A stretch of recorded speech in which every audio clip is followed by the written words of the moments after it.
Welcome to Explore Classroom. My name is Andrea Villarreal Rodriguez, but you can call me Andy. I am a National Geographic Young Explorer, a photographer, and I will be your host for today. I'm talking to you live from Monterrey, a city in northern Mexico. We are so excited to have you joining us for another event in the Explore Classroom storytelling series. And if you tuned in into our last episode, welcome back. And if this is your first time joining us, we are so happy you're here. Today, we will continue on our journey to learn about the power of storytelling directly from National Geographic explorers and to inspire you to connect to the stories in your own communities. National Geographic's approach to storytelling is focused on finding the important and true stories around us and communicating them in a way that opens hearts, changes minds, and inspires action. It's called Nonfiction Storytelling for Impact. And throughout the storytelling series, we'll discover how our explorers do just that. And we believe that anyone can be an explorer and that you have the power to make a difference in the world, no matter how old you are. So, before we get into today's lesson, I'd like to welcome all of the classes who are joining us today from around the world, especially the Lake and Park School in Washington, the Changemaker Academy and Shadow Forest Elementary in Texas, Wordland Middle School in Kentucky, Under the Arch School in Canada, the Folks Ranch Elementary, Golds Academy, and La Paz Middle School in California, Westmont Hilltop Elementary in Pennsylvania, ISD 94 in Minnesota, the Arkansas Virtual Academy, Sunnyside Elementary in Iowa, the Aurora Public School District in Colorado, Lakeside International in Costa Rica, and the IBIME Lagos in Mexico. Thank you so much for being with us today. Today, we are joined by explorer Ashley Lamb-Sinclair and educator Dr. William Anderson. They are fierce and passionate about sharing the little-known stories of people and places all across the United States and how to ask critical questions about your own community stories. Ashley and Will are working together in support of a project that Ashley leads called 2892 Miles to Go.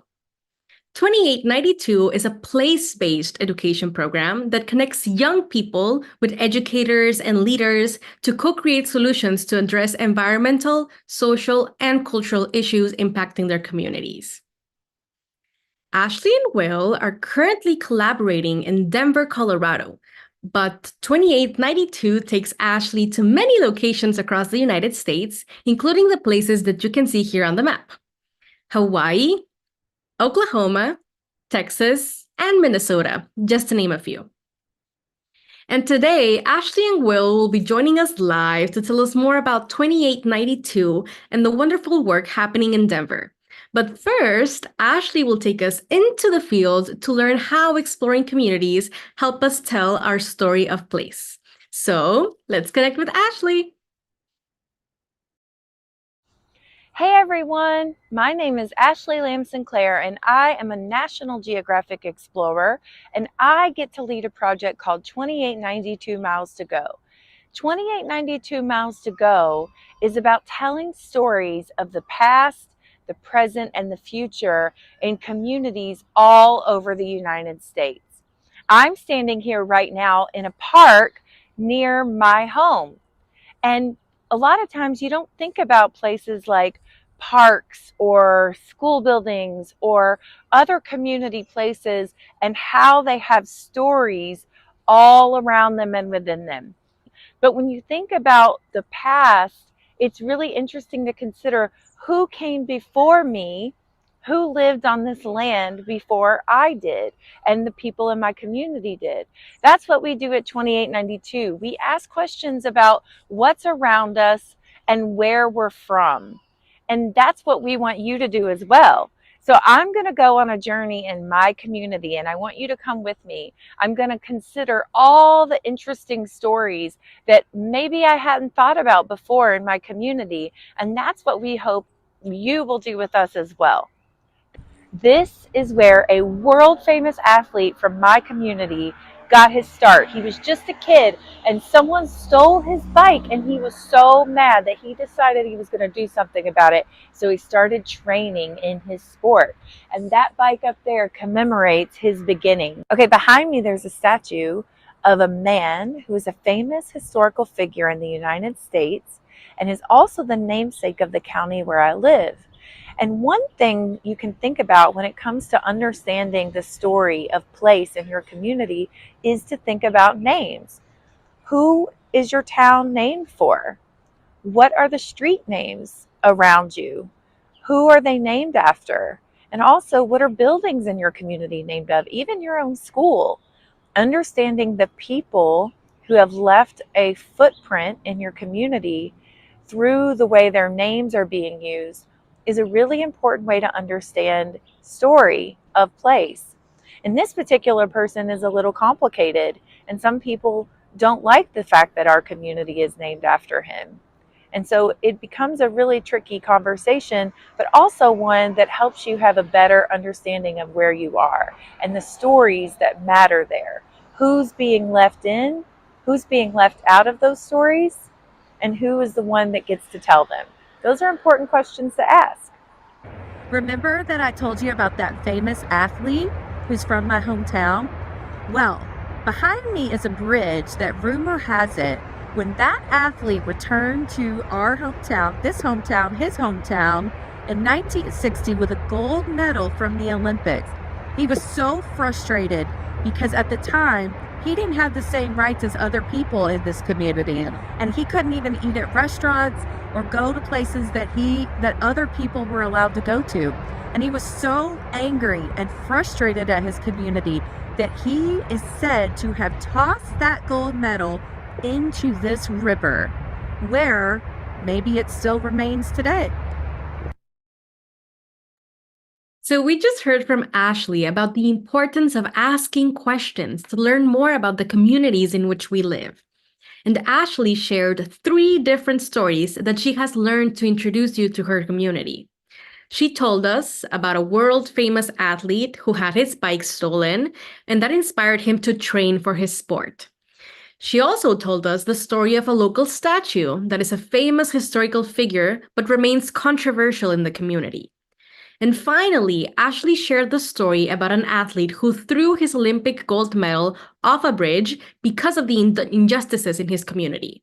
And he was the same athlete from the bike story. And hearing these stories was so powerful. So, students, I'd love to know which story resonated with you the most. Let's take a quick poll. Let's see which story is the most interesting to you. You're able to choose from the 3 stories that Ashley shared, and I'll read out the votes once everyone has a time to click through the poll. And for example, I particularly found the story of the statue really interesting because the other day while driving here in my city, I was questioning who our streets and government buildings are named after. And there are a couple of statues in the city center that I am completely unable to name, let alone tell you what they did to deserve that monument. So it's definitely something on my bucket list. And it looks like we are almost done with the voting.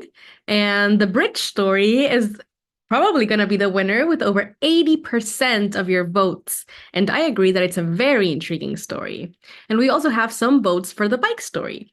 So I think in general, we're really curious about that particular athlete from that city, right? And so that's a great work we did there with the poll. And we're excited to share that most students are fascinated with stories about this particular town, more specifically about the bridge.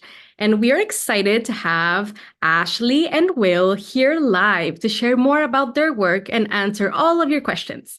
So please welcome Ashley and Will to Explore Classroom. Hello. Hello, hello, hello, hello, everyone. Man, big shout out to the Aurora Public School folks. I am a proud Aurora product, born and raised in Aurora, Colorado. Shout out. Hi, everyone. It's great to see you. We're excited to hear from you and hear all your great questions and talk to you today. Absolutely. Thank you so much to you both for joining us. And Ashley, it was wonderful to learn about your work and community through that video. And now, Will, I'm curious about your work with 2892 and how you find your story of place. Could you please tell us more about where you find your passion for stories and where they can take you? Absolutely. Thank you all so much for joining us today and giving me the time to appear in your classroom. I'm so excited. So often I have to get out of my office or my house to be able to relax or clear my head, do some reflecting. And in order to do that, I've tried to find some really cool places in my city and beyond where I can sit, relax, reflect, and be creative. And I'm going to share some of those with you all today. So this first place, this beautiful, beautiful botanical gardens is in the middle of Denver, Colorado. This amazing place full of nature, full of plants and flowers is smack dab in the middle of the city. And I love to come to this place and sit on some of the benches, walk on the path, and just listen and be quiet and enjoy the amazing scenery. To be able to soak in some of these beautiful flowers. And at times, I also bring this little dude right here who's in front of me, my son Malcolm, with me, because we both just love to just sit down right in front of this little pond and enjoy the scenery. We close our eyes and we listen and we describe to each other what it is we hear, and we relax our bodies and just soak it in because it allows us to be more creative. And this is just one of the places where I find this really cool piece in the ability to explore. This place is the University of Denver where I work. And sometimes I walk this beautiful campus and find nice places to be able to sit, to be able to enjoy my work. But when I'm feeling really adventurous, I go off into the Rocky Mountains. I find a path similar to this one and walk and find me a nice place where I can be one with nature. I get to listen, I get to breathe in the fresh air, and it just gives me the peace of mind to be able to think about stories, to be able to think about my life. And when I'm really, really lucky and feeling like exploring, I go places like this. This is the Baltic Sea in Helsinki, Finland.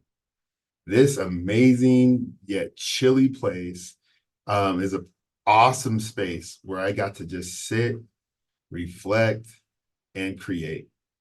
And as I was here and I think about all the cool places and interesting spaces where I've been and been able to think of cool stories, it makes me wonder, where would you like to go? And where are some of the places you do go when you want to try to find some peace to think, reflect, and create? Thank you, Will. That was incredibly inspiring. And nature also inspires me to think and create. I personally loved seeing you out in the field with Malcolm and hearing how places impact someone's story. And students, it's now your turn to step into Will's shoes to think of a place that's important to you. And first, I want you to close your eyes. And don't be shy about this. I know you're at school. Just close your eyes and picture yourself walking with Will through the wilderness. What do you see? Next, imagine that you are in the garden with Will. Do you have that image in your head? Can you smell the flowers? Because I can. And hold that thought for a bit. And now we are going to transition, but please keep your eyes closed. And think of a place in your community that you enjoy spending time in, a place that's important to you. Or maybe it's a place that you haven't been to, but dream of visiting. Can you see it? Can you feel it? Okay, now hold on to that image with your eyes closed, just for a couple of seconds. And now we're going to open our eyes slowly. And we would love to know the location that you are thinking about. So, students, please share that answer with your teachers. And teachers, please type your students' answers in the chat. Again, the question is, what place were you thinking of with your eyes closed that is important to you? And while we wait for some answers to come in, I can share my place. And so my place is the Chipinque Natural Reserve here in Mexico. And this particular area, to me, is absolutely amazing because it harbors nearly 75% of all the biodiversity in our nearest national park. And so I picture it because I love hiking there and seeing so many plants and animals. And one fun fact is that its name, Chipinque, comes from the word chichipini, which in the Nahuatl indigenous language means drop by drop. And this is a reference to the light rain that makes the mountain so green most of the year. So that's my place, but now I'm seeing some of your answers come in, and I'm going to read them out loud. And so we have from the Lake and Park School, the Seward Park in Seattle, Washington. We have from Miss Kalwanasaki's class in Pennsylvania, Stackhouse Park. Okay, so a lot of parks really digging this connection to our natural spaces. Kip wants to share that his place is the Hollow Tree, a really important place from his childhood. While Dr. McLean's class says a beach on the Atlantic Ocean at the Jersey Shore. And I'm loving all of these answers. They're very vivid. Some people are also saying Switzerland, Sweden, Ashland, Christmas decorated Central Park in Kentucky from the Wildcats. And we also have some answers from the Maldives, Columbia University, Kensico Dam. The Folks Ranch say that a rose garden, but also Yellow Tree Drive in Japan. And of course, we love our national parks here. And so they mentioned Yosemite and their theater school, which is pretty cool, uncovering stories in our own communities. And we also have, oh my God, so many great answers. We have Antarctica, Italy, Niagara Falls, their backyard, a softball field, Bengal Stadium, love that. Seattle, Denmark, Dublin, Ireland, a forest, Tuscany hilltops in Italy, and even Central Park. So thank you so, so much for those answers here on Zoom.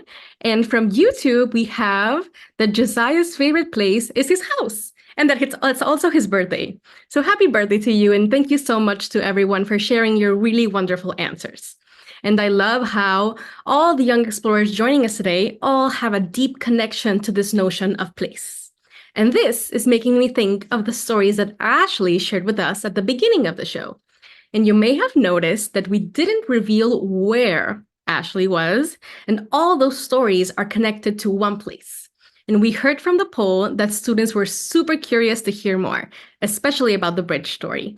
So, Ashley, can you share us more about the places you shared earlier?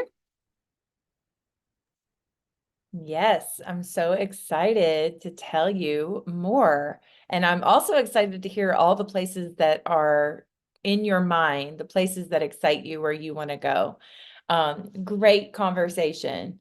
So, as I shared before when I was out in the field, that in my hometown, there is a world famous athlete who is from my hometown. And this is the bike. I'm using something called a story map to help illustrate the details of the story. And if you'll notice, the bike image here is connected to this dot that says 1, which is exactly where it's located on the map. So we're able to connect the story of the bike to place in a really powerful way using this story map. And one thing I'll notice before I tell you whose bike this is that down here on the left corner, there is something called Simmons College. Simmons College is a historically Black college in my hometown. And this area where this famous athlete grew up was, and still is in many ways, a predominantly Black neighborhood with a ton of rich history and culture and beautiful stories of people who have lived there and built businesses and homes and everything there. And so this particular bike is Muhammad Ali, or when he was a young boy, Cassius Clay was what he went by at the time. And I like to just imagine little Cassius Clay, little Muhammad Ali running around these streets in this community and talking to his neighbors and engaging with places. And the story of this bike is this. His bike was stolen and he was so mad that he said he wanted to fight the person who stole it. And he went to a police officer and he said, someone stole my bike and I'm so mad, I want to fight them. And the police officer said, well, then you better learn how to fight. So he took him to this boxing gym and started helping him train that day on. And that began his journey as a world famous boxer. So as we move through my community on the map, I'm going to talk about the statue.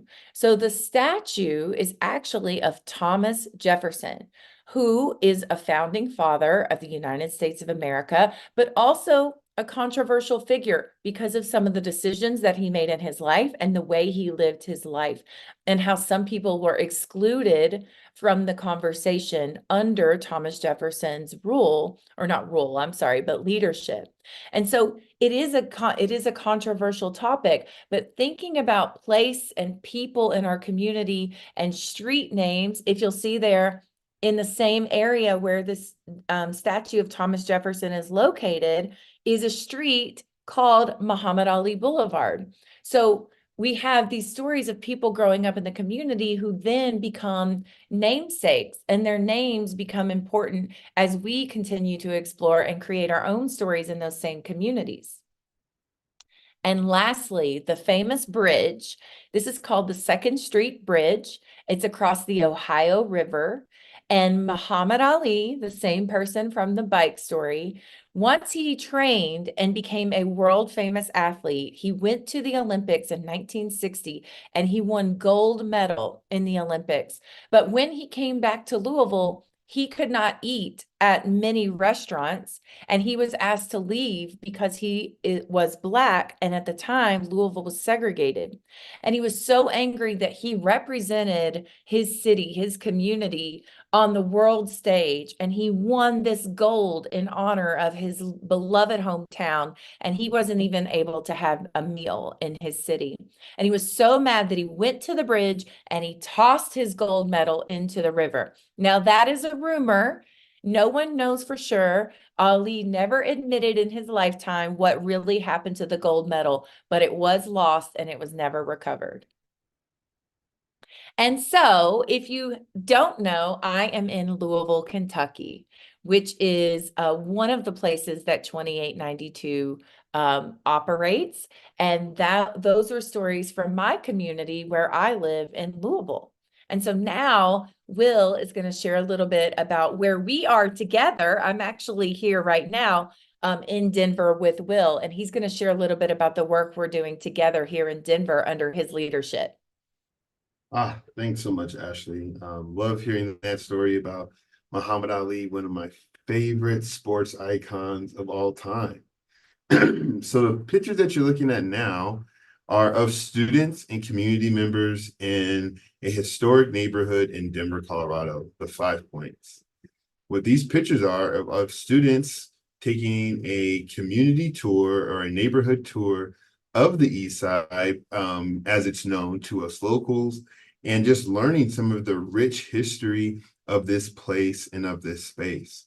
Like Louisville, so many parts of Denver have a colored past.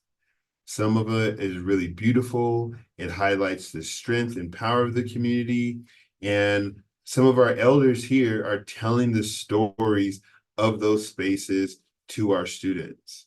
And we're able to hear about some of the great things that were happening in those spaces, as well as some of the challenges. These pictures here are also us showing our students, kids just like you, taking the time to sit around and talk about their community and talk about the impact they want to have on their community. They were able to take tours of some of the historical spaces in the city with folks led by Brother Jeff to talk about Daddy Randolph and the amazing contributions that he had to Denver and to this space. And that's what's so great about storytelling. It's an opportunity to be able to hear from young folks to older folks about spaces that we share and the perceptions that we have from being a young person to being an older person. And us as young people being able to hear from our elders and learn, and the young folks being able to inform our elders on how the world has changed and how they also want to be able to contribute to make it a better space. This is awesome.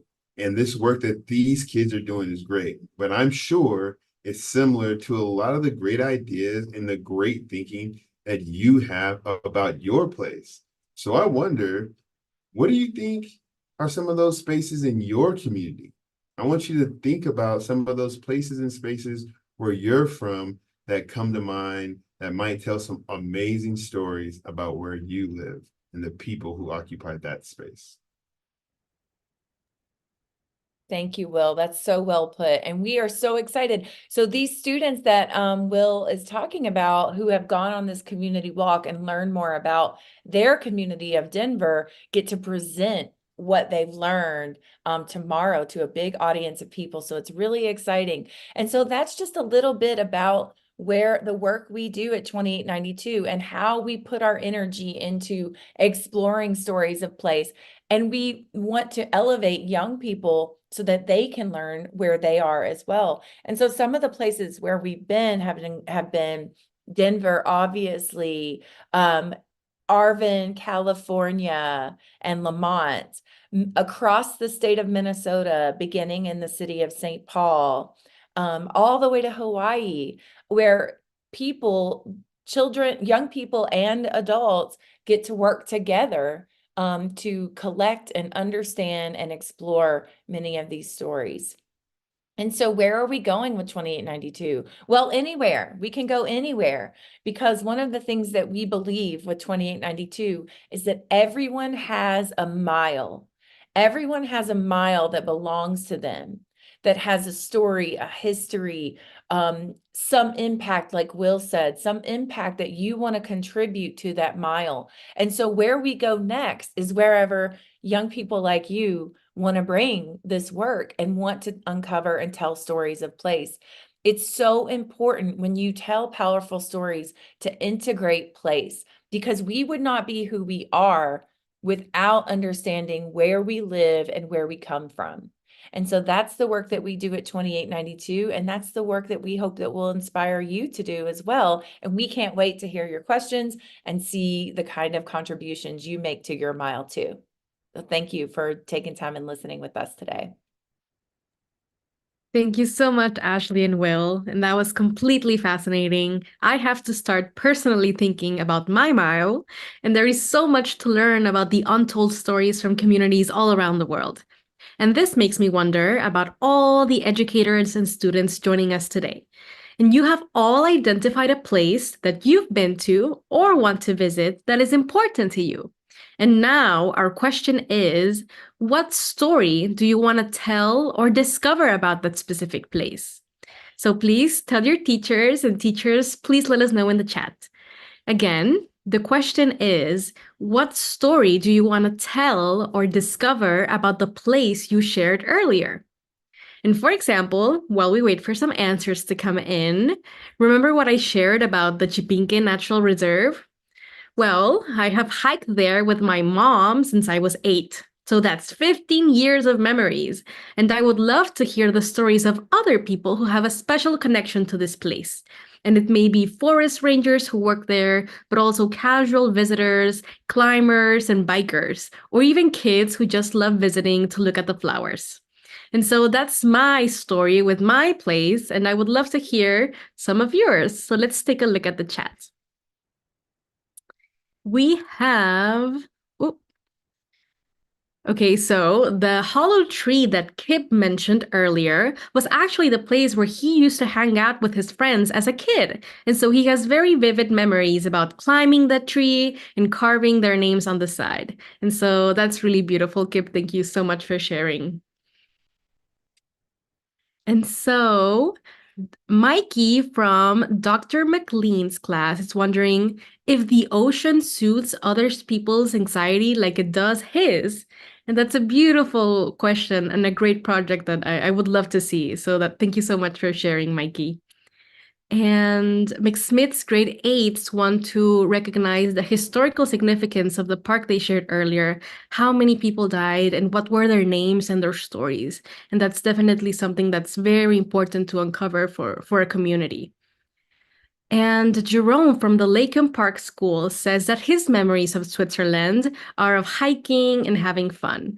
And so documenting what we do on vacation is very, very interesting to share with future generations. And so that's a great project as well. And Ms. Kalwanasaki's class in Pennsylvania would love to explore the Johnston Flood Museum, which used to be a Carnegie Library. Wow, that's very interesting as well. And Arthur from the Laken Park School wanted to share about an eagle in Central Park that picked up a worm and then went on top of the building. Okay, I love that. Very, very good observation skills from Arthur. So thank you so much for sharing here on Zoom. And from YouTube, we have some wonderful stories as well. And so Elena lives in Moline, Illinois, home of John Deere and his tractors. And his work there has changed the stories of many farmers. And so she's particularly interested about that. And that's really cool. And we also have Taylor, who wants to know more about the Columbia River and the original people who lived near it. And finally, we have some answers from Megan, who wants to explore Paris and enjoy the food, but also Canada and its history of hockey, and Africa to experience that very rich culture. And we also have people that would love to know more about the Mississippi River. And could Lewis and Clark have stopped there? Oh, that's a good question. Very interesting to know the history of our bodies of water. There's so much history that happens near rivers, near oceans that we need to know. And finally, I'll close off this segment with a question from Jessica, who's curious about the name of her school, which is very interesting to know. We can discover so many things by just asking ourselves what or who is this building named after. And so I loved hearing all of your stories, and you have all such wonderful perspectives of your places and your communities. And I'd like to thank Ashley and Will for joining us and taking us into the field for a look into the powerful work that they do with 2892. And now we are going to kick off everyone's favorite bit, the Q&A portion of the show. And if you're watching online, please send us your questions in the chat bar as we record all of them as they're sent in. So please only send each question once. And teachers, please let us know who's asking the question so we can give your class or your student a shout out. And if you're an on-screen guest, please raise your hand when you have a question and get ready with a nice loud voice. And I'll try to call on as many classes as we can today. And so our first question is for you, Will. So how did your story lead you to be working with 2892 in Denver? Well, I was lucky enough to be on the Teacher Advisory Council for National Geographic. And while I was in Washington, D.C., I met the incomparable Ashley Lamb-Sinclair and had the opportunity to get talking and hearing about the work that she was doing. And she asked if I wanted to be a part of it. And I said, absolutely. It just sounded so cool. It sounded just so creative. And I knew that my city had a story to tell. And when I had the opportunity to take advantage of that, I said, absolutely. I said, yes, yes, yes. That's awesome, Will. I'm so glad this collaboration has been so fruitful and fun and rich for both of you. And now we have a question from YouTube, more specifically the Samara Learning Center, and they want to know, can you explain more about what My Mile means? Ashley, go ahead. Yes. So think about your house or your home, right? If it's whatever form that house takes, right? Where you live. You probably have a street name near your home. You probably have a road somewhere near your home. You probably have maybe landmarks, or maybe you live in a rural community and you've got fields or like Will mountains. You have certain vegetation. I have trees in my yard that maybe many of you don't even have anywhere near you because they don't grow there, right? But more importantly, where I live, the house that I live in was built in 1925, right? Who lived in that house in 1925? Who built it? What was around there? But then I think, okay, before that, before houses were there, it was farmland. And before that, it was forests. And there were native indigenous people who lived right where my house is, where the street name is, where the library is, where the park is. There were indigenous people living and caring for that land. And even before that, where I live, millions of years ago, it was swamp. And that swamp eventually became coal, which now is important to the state of Kentucky in a lot of ways that are both helpful and harmful. So all of that is to say, that's just an example of when we say your mile, we're talking about wide and deep. Where you live, you take up space every day, you walk streets, you interact with your community every single day, and you are not alone. You are a part of a larger story, a larger narrative that came before you that you are continuing. So when we say your mile, it means honoring the space you're taking up, but also recognizing that, like Will said, you have to contribute to it as well. I have to care for that land that used to be swampland because somebody's coming after me.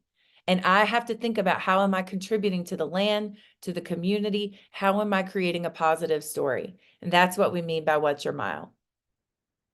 And well, now we're going to start up to close up our Q&A portion, but not before getting Ashley to answer how our students and educators interested in 2892 are able to contact you and are able to tell stories with you. So could you tell us more about that, Ashley? Oh, yeah, we would love to hear your stories. We would love for you to participate in 2892. There's a couple ways to do it. First, go to our website, 2892walk, WALK.org, and you can learn all about the places where we've been, where we're going. But at the bottom of the page, there's a contact form. And if you fill out that contact form and send us a message, we'll get it and we'll respond to you. And we want to know more about the work you're doing and bring you into the fold. But the second way is if you're participating in this storytelling series and you're doing the missions that come along with these Explorer Classroom sessions, then you're already doing 2892. You're already telling stories and collecting stories of place. And so you're already a part of our work. And so we want to hear from you. And so please connect to us. We would love to talk more with you. Thanks, Ashley. And now our time has come to say goodbye to both of our wonderful guests, but not before asking Will to sign us off with a special message for all our future explorers today. Thank you all so, so, so much for having us and hosting us in your classrooms. Being able to talk to you all about storytelling and exploring has been amazing. I just want to provide just a little insight and encouragement to tell you that every one of your stories matters. Why does it matter, you say? Because you are uniquely you. There's only one you in the world, and because there's only one you, your story matters. So get out there, explore, think, reflect, and create, and share that amazing story that's yours. Connect with other people who have similar stories. I think the more you tell your story, the more you're going to find there are people out there just like you in your own town and around the world. And you being able to connect is what's going to make and what makes storytelling so amazing. You are amazing. You are an explorer. Please, we need you to share your story with the rest of us so we can understand how awesome you truly are. Thanks again. Thank you, Will and Ashley, for joining us and inspiring us with your work and that last final message. Hopefully, we'll meet again. Bye, everyone. Thank you so much. And of course, thank you to all of the students for your thoughtful questions. And of course, for your teachers for bringing your classes to our show. And now we have another mission for all of you students participating as part of our storytelling series. This week, your mission is to map meaningful places. And so we heard today about how stories are connected to place. And in your next mission, you will practice thinking about the importance of place. You will identify certain places in your community that play an important role, maybe in your family, in your friendship circle, in your school.